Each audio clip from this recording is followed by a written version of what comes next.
নিশ্চিত মৃত্যু জেনেও প্রাণপ্রিয় শিক্ষার্থীদের বাঁচাতে শেষ পর্যন্ত লড়েছেন মাইলস্টোনের শিক্ষকেরা। বাচ্চাদের বাঁচাতে গিয়ে আগুনে দগ্ধ হয়ে এরই মধ্যে পৃথিবীর মায়া ছেড়ে চলে গেছেন স্কুলটির কোঅর্ডিনেটর মাহরিন চৌধুরী। মারা গেছেন আরও এক শিক্ষক। এছাড়া স্কুলের প্রাইমারি শাখার ডেপুটি কোঅর্ডিনেটর মাহফুজা খাতুনের অবস্থাও আশঙ্কাজনক। চিকিৎসাধীন আছেন আরও 5 শিক্ষক। বিস্তারিত জানাচ্ছেন পার্থ সঞ্জয়। ক্লাস শেষে তৃতীয় থেকে পঞ্চম শ্রেণীর শিক্ষার্থীদের কেউ হয়তো তখন বারান্দায় এসে দাঁড়িয়েছে, কেউ বা বাড়ির উদ্দেশ্যে পা বাড়িয়েছে, কেউ হয়তো কোচিংয়ের অপেক্ষারত। মুহূর্তে সব শেষ। আছড়ে পড়া বিমানের আগুনের শিখায় তখনই জ্বলে গেছে ছোট ছোট প্রাণগুলো। এর মাঝেই এই শাখার কোঅর্ডিনেটর মাহরিন চৌধুরী এই সব ছোট্ট প্রাণ উদ্ধারে ঝাঁপিয়ে পড়েছিলেন। আগুন তখন তার শরীরে। উনি যখন বাচ্চাগুলো বের করতেছেন, নিজে পড়ে গেছেন, খেয়াল করেন।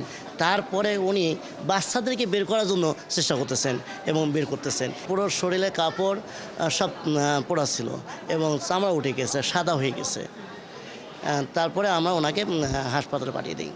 শুধু মাহরিন চৌধুরী নয়, আগুনে দগ্ধ হয়ে মারা গেছেন শিক্ষক মাসুকা বেগমও। মৃত্যুর সঙ্গে লড়ছেন ডেপুটি কোঅর্ডিনেটর মাহফুজা খাতুন। মারা গিয়েছেন দুজন, একজন সার্ভাইভ করছেন আর আরও 5 জন টিচার ট্রিটমেন্টে আছেন। মাহরিন মিস আমাদের খুবই কাছের একজন কোঅর্ডিনেটর, যদিও উনি ওই বিল্ডিংয়ে বসতেন। তারপরও বিভিন্ন সময় আমরা যখন কম্বাইন্ডলি কোনো প্রোগ্রাম হতো একসাথে, কিছুদিন আগে আমাদের ডান্স কম্পিটিশন হয়েছে, আমরা একসাথে ডান্স কম্পিটিশন অ্যারেঞ্জ করলাম।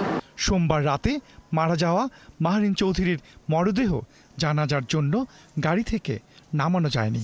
এতটাই বিভৎস ছিল মরদেহ। বাদ ফজর তার নামাজে জানাজা হয় 13 নম্বর সেক্টরের গাউসুল আজম জামে মসজিদে। এটা নামানো হয়নি, তার অবস্থা বেশি খারাপ ছিল, নামাইতে পারে নাই। এই জন্যই এখানে গাড়ির ভিতরে রেখেই নামাজ পড়ে সব মুসল্লি মসজিদ থেকে বের হয়ে এখানে নামাজ পড়ানো হয়েছে। এই সেক্টরেরই 2 নম্বর রোডের 2 নম্বর বাসার 2য় তলায় থাকতেন মাহরিন স্বামী ও 2 সন্তান নিয়ে। 2 বছর 2.5 বছর এই বাড়িতে আছেন। ওনাদের চলনে বলনে আচরণে এত সুন্দর, এত মার্জিত।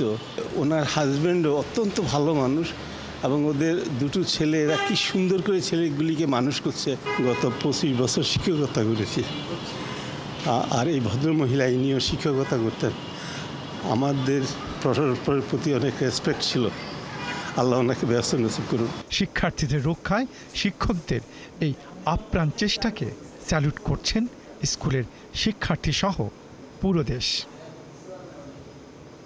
পার্থ সঞ্জয়, 71, ঢাকা।